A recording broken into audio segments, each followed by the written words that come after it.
Subscribe कीजिए crypto money मंत्रा channel को और बेल आइकन को दबाइए हमारे लेटेस्ट वीडियोस सबसे पहले देखने के लिए।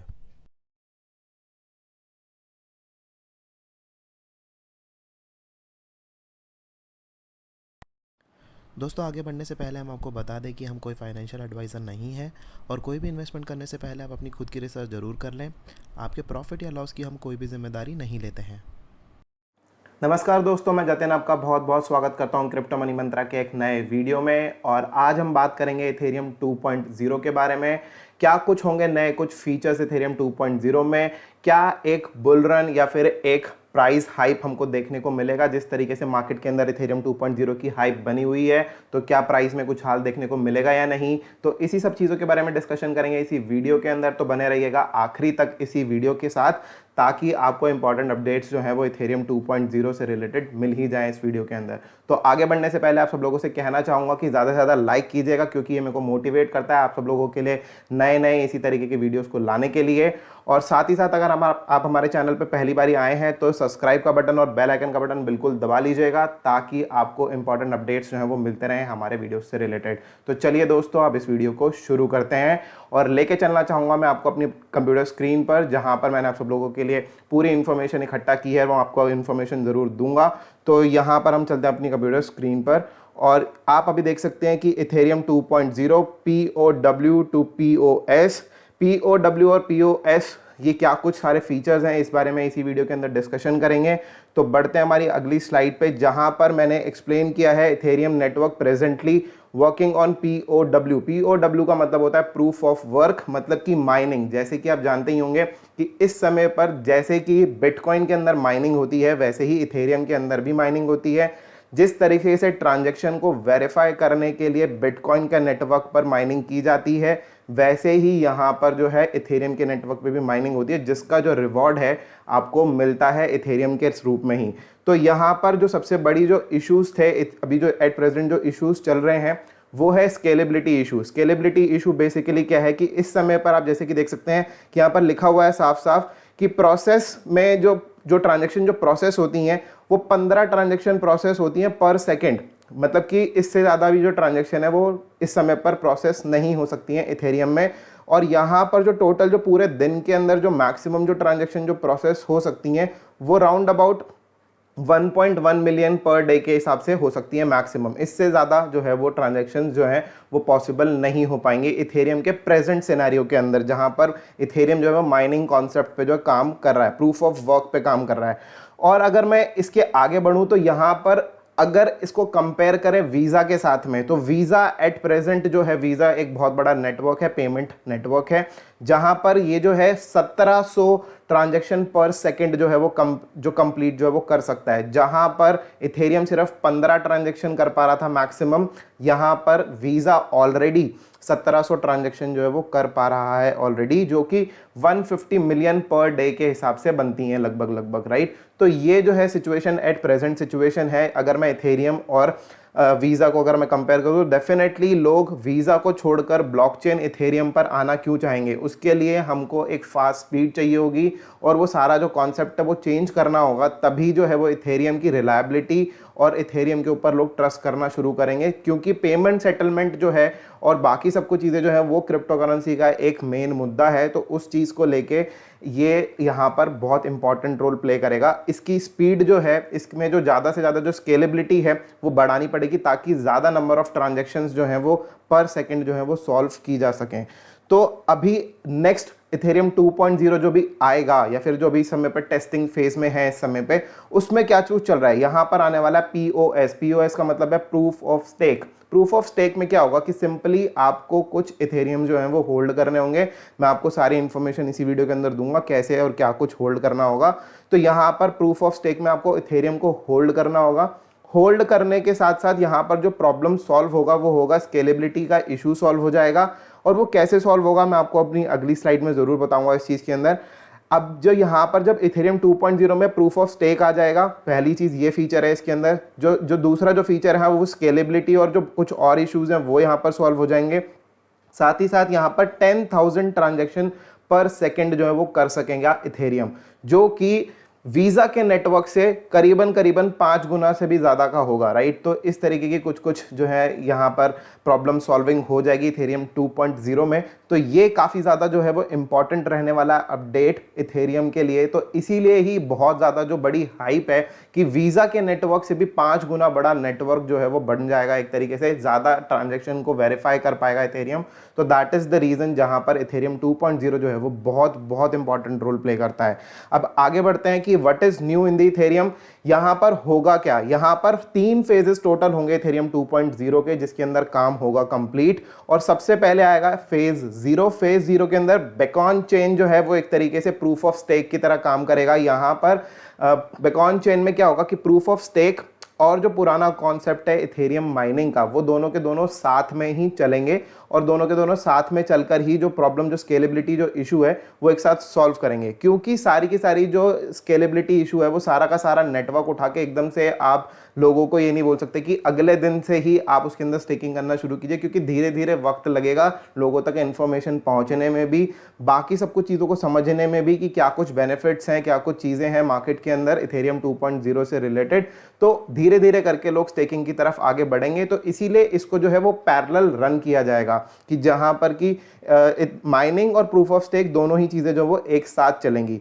यहां पर जो अगला फेज होगा वो होगा बेसिक शर्डिंग का। शर्डिंग क्या होता है बेसिकली, अभी माइनिंग के कॉन्सेप्ट के अंदर जहां पर पूरा का पूरा जो ब्लॉकचेन है वो हर एक सिस्टम पे जो है वो जुड़ा हुआ होता है, हर कोई एक सिस्टम पे अपने पूरी की पूरी ब्लॉकचेन को डाउनलोड करके रखता है, तभी जो है वो जो माइनिंग है वो पॉसिबल हो पाती है। लेकिन इस कॉन्सेप्ट में क्या होगा कि एक बेसिक एक सर्वर होगा, एक तरीके से आप एक छोटा सा चीज समझिए कि एक बेसिक सर्वर होगा, वहां पर सारा का सारा डेटा जो है वो रखा जाएगा और जिस भी कंप्यूटर को जिस भी तरीके से बेसिकली इंटरैक्ट करना होगा वो उस सर्वर के थ्रू इंटरैक्ट करेगा और जो भी इंफॉर्मेशन फेच करनी होगी वो उस सर्वर के थ्रू इंफॉर्मेशन फेच करेगा और उसके बाद वो रिटर्न कर देगा। तो ये कुछ कुछ चीजें रहेंगी, जो इंपॉर्टेंट इंफॉर्मेशन उस पर्टिकुलर सिस्टम को चाहिए तो वो वहां से गेट करेगा और उसके बाद वो वहां पे जो रिजल्ट है वो वहां पर पोस्ट कर देगा। तो इस तरीके से कुछ कुछ चीजें चलेंगी इस तरीके से यहाँ पे शेडिंग कॉन्सेप्ट में, और जिसमें कि जो पूरी की पूरी पावर है और जो कंप्यूटिंग पावर है बेसिकली वो बहुत कम यूज होगी। तो इसको इथेरियम अपने ही एंड पे जो है वो सॉल्व करने की चीज़ों की कोशिश करेगा। इसके अलावा यहाँ पर और भी एक और जो यहाँ पर पूरा जो कॉन्सेप्ट है वर्चुअल मशीन्स का, ये भी लेकर आया जाएगा फेज 2 के अंदर। तो ये कुछ कुछ चीज़ें हैं जहाँ पर पूरा जो है इंपॉर्टेंट इंफॉर्मेशन टोटल 3 फेजेस में कंप्लीट होगा इथेरियम 2.0।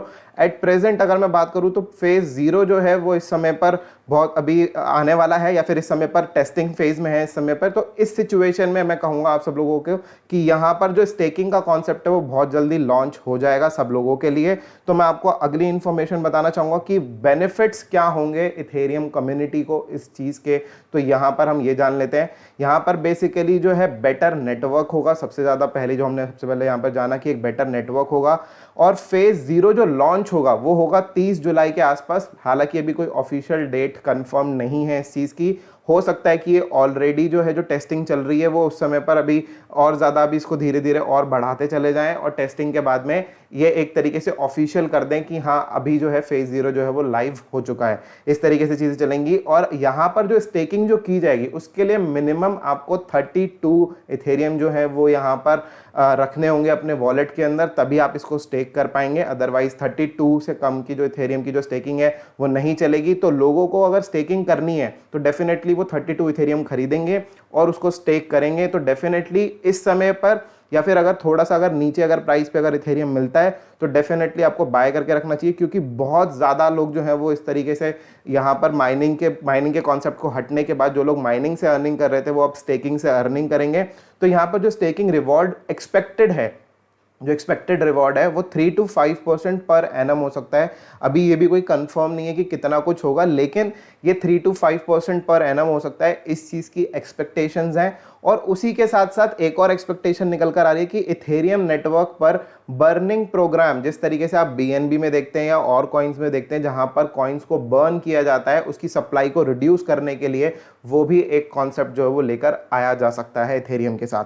अब यहाँ पर हम बात करते हैं प्रेजेंट सर्कुलेटिंग सप्लाई की। तो अगर हम प्रेजेंट सर्कुलेटिंग सप्लाई की अगर मैं बात करूँ तो यहाँ पर 110 मिलियन से भी ज़्यादा की सप्लाई जो है वो हो चुकी है राउंड अबाउट। और इतनी सप्लाई के बाद जब यहाँ पर जो पूरी की पूरी सप्लाई, इतनी जो सप्लाई अवेलेबल है, इस चीज़ के हिसाब से अगर मैं देखूँ तो यहाँ पर जो टोटल जो एक्सपेक्टेड इस समय पर मैं बात करूँगा कि 10 to 11% की जो एक्सपेक्टेड है यहाँ पर पूरा का पूरा पूरे नेटवर्क में से जो 110 मिलियन के जो सप्लाई है उसमें से 10% to 11%, करीब करीब 10 मिलियन की जो पूरी जो सप्लाई है वो जा सकती है स्टेकिंग के अंदर, राइट। तो इस तरीके से एक्सपेक्टेड स्टेकिंग जो है वो इतनी हो सकती है 10 मिलियन के आसपास की। और जो इस समय पर ऑलरेडी जो चीज़ें चल रही हैं, शायद आपको ये जो पोर्शन है वो नीचे से कटा हुआ नजर आ रहा होगा, लेकिन यहाँ पर मैंने एक और चीज़ नीचे पॉइंट मेंशन किया है कि 2.5 to 3 मिलियन ऑलरेडी लॉक्ड है DeFi सिस्टम के अंदर। DeFi सिस्टम क्या है? Basically it is a D finance system जो कि एकदम बैंकिंग तरीके से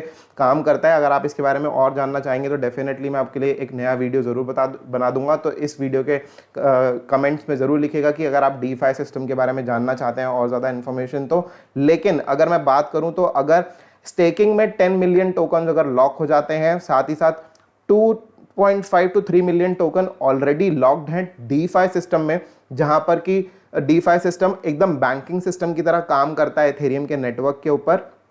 तो इस चीज को लेकर डिसेंट्रलाइज्ड फाइनेंस सिस्टम कहेंगे इसको हम। तो इसके लिए जो है बेसिकली बहुत ज़्यादा मात्रा में जो टोकन्स है वो लॉक हो जाएंगे। जब इतने ज़्यादा टोकन्स जब वो लॉक होंगे तो डेफिनेटली जो प्राइस की एक्सपेक्टेशन है ऊपर जाने की वो काफ़ी ज़्यादा बढ़ जाती है। तो अगला जो पॉइंट है बेसिकली हम बिटकॉइन के बारे में थोड़ा सा बात करना चाहेंगे कि जैसे हमने 2017 में देखा था कि ऑल टाइम हाई जो बनाया था बिटकॉइन ने, वो बनाया था 19,667 के आसपास का, 19,667 के आसपास का डॉलर्स में। और अगर मैं बात करूं एट प्रेजेंट जो प्राइस चल रहा है वो $7,600 के आसपास का जो है वो प्राइस चल रहा है, राइट। तो इस समय पर अगर मैं बात करूं तो जो टोटल ऑल टाइम हाई था उसका 39% प्राइस जो है वो रह गया है इस समय पर बिटकॉइन में। मतलब इस समय पर 39% वैल्यू अभी भी अवेलेबल है, जो कि डॉलर में अवेलेबल है लगभग 40% के आसपास, जो कि अगर मैं ऑल टाइम हाई से कंपेयर करूं प्राइस को तो उसका 40% निकलेगा 7,600 के आसपास। वहीं अगर हम बात करें इथेरियम की तो इथेरियम का जो ऑल टाइम हाई था प्राइस वो था $1,400 के आसपास, और एट प्रेजेंट जो प्राइस चल रहा है वो $196 के आसपास चल रहा है, जो कि सिर्फ और सिर्फ 14% of all time high price है, राइट। तो इसका मतलब ये कि एक तरफ तो बिटकॉइन 40% पे बैठा है और यहाँ पर ये सिर्फ 14% पे बैठा है। तो ये जो चीज़ें हैं ये बहुत बड़ा गैप है जो कि क्रिप्टो करेंसीज के अंदर इथेरियम के साथ जो जितना जो ग्रोथ जो मिलनी चाहिए थी वो मिली नहीं, क्योंकि इसके अंदर स्केलेबिलिटी इश्यूज और बाकी जिस तरीके से जो बिटकॉइन को लोग जो देखते हैं वो एक तरीके से स्टोर ऑफ वैल्यू देखते हैं, लेकिन इथेरियम को जो देखते हैं वो पूरा का पूरा कॉन्सेप्ट की तरह देखते हैं कि किस तरीके से जो लोग हैं इसका जो यूटिलाइजेशन है वो इस्तेमाल में जो है वो ला सकते हैं। तो यहाँ पर ये सारी चीज़ें हैं जो जिस वजह से इसका जो प्राइस है वो काफ़ी ज़्यादा कम रहा, जो कि एक फंडामेंटल एक तरीके से कहूँगा मैं इस कॉइन का रहेगा। तो यहाँ पर अब जहाँ पर इथेरियम 2.0 आ रहा है तो वहाँ पर एक फंडामेंटली काफ़ी ज़्यादा स्ट्रॉन्ग और फंडामेंटली काफ़ी ज़्यादा जो है वो बुलिशनेस आ सकती है मार्केट के अंदर। तो ये जो प्राइस है ये काफ़ी जल्दी जो है वो रिकवर करते हुए दिख सकता है। आई होप कि आने वाले समय के अंदर बहुत जल्दी ऐसी रिकवरी हम सब लोगों को देखने को मिलेगी, और जो एक हाइप बनी हुई है मार्केट के अंदर इथेरियम 2.0 की वो एक अच्छा जो है वो लीड करेगी मार्केट में यहाँ पर इथेरियम के प्राइस को। सो मैं आप सब लोगों को यही कहूँगा कि इस समय पर इसके बारे में पूरी इन्फॉर्मेशन ज़रूर इकट्ठा कीजिए और उसके बाद ही डिसाइड कीजिएगा कि आपको इथेरियम बाय करने हैं या नहीं, क्योंकि यहाँ पर प्रॉपरली मार्केट रिसर्च होना बहुत ज़रूरी है। अगर इस सिचुएशन में अगर इथेरियम अच्छा परफॉर्म करता है तो डेफिनेटली जो प्राइजेस हैं वो काफ़ी ऊपर की तरफ जा सकते हैं। So this is all from my side for Ethereum, and जो भी आपको इन्फॉर्मेशन मेरे को देनी थी वो मैं आप सब लोगों को इस प्रेजेंटेशन में दे चुका हूँ। आप सब लोगों के साथ ये जो प्रेजेंटेशन है डेफिनेटली मैं आप सब लोगों के साथ शेयर कर दूंगा इस वीडियो के डिस्क्रिप्शन में। तो अगर आपको उसको डाउनलोड करना हो तो आप डाउनलोड भी ऑफकोर्स कर पाएंगे, राइट। तो फिलहाल के लिए दोस्तों इस वीडियो में इतना ही। उम्मीद करता हूं कि आपको वीडियो काफ़ी पसंद आया होगा और आपको समझ में आएगा कि इथेरियम 2.0 का जो पूरा कॉन्सेप्ट है वो क्या कुछ कॉन्सेप्ट है और क्यों इतनी ज़्यादा हाइप बनी हुई है इथेरियम 2.0 की, और आने वाले समय में क्या कुछ प्रॉब्लम्स जो है वो सॉल्व करेगा इथेरियम, और साथ ही साथ जो बहुत बड़ा नेटवर्क हो जाएगा वीज़ा के कंपैरिजन में भी। तो डेफिनेटली एक जो हाइप है वो बनना तो ज़रूर बनता ही है। तो यहाँ पर फिलहाल के लिए इस वीडियो में इतना ही। देखने के लिए आप सब लोगों का बहुत बहुत धन्यवाद। उम्मीद करता हूँ कि आपको वीडियो काफ़ी पसंद आया होगा। अगर आपको वीडियो पसंद आया तो एक लाइक का बटन बिल्कुल दबा दीजिए, ज़्यादा से ज़्यादा शेयर कीजिएगा अपने दोस्तों के साथ में ये वीडियो, ताकि यहाँ पर और लोगों तक भी इंफॉर्मेशन ये पहुँच सके। तो फिलहाल के लिए इस वीडियो में इतना ही। देखने के लिए आप सब लोगों का बहुत बहुत धन्यवाद। जय हिंद, वंदे मातरम।